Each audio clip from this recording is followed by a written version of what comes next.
Hello বন্ধুরা, শুভ সন্ধ্যা। সবাইকে জানাই শুভেচ্ছা। আজ ম্যাগি রান্না করব।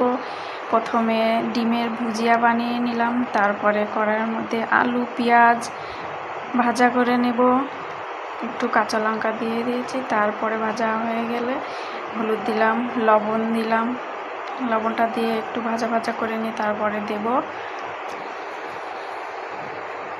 ভাজা হয়ে গেছে, এবার দেব টমেটোটা দিয়ে নিয়ে এবার একটু নাড়াচাড়া করে দিলাম ম্যাগিটা দেওয়ার পরে এবার একটু নাড়িয়ে নেওয়ার পরে এবার জল দিয়ে দেব, অল্প জল দেব, তাহলে ম্যাগিটা একটু ঝুরঝুরে হবে,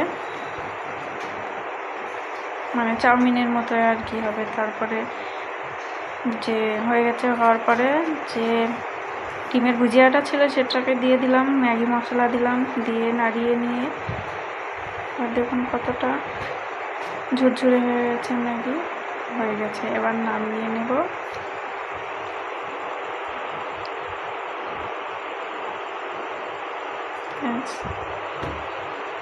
থালায় নামিয়ে নেব। নামানোর পরে এবার দিয়ে দেব একটু শসা কুচি আর ওপর দিয়ে সস।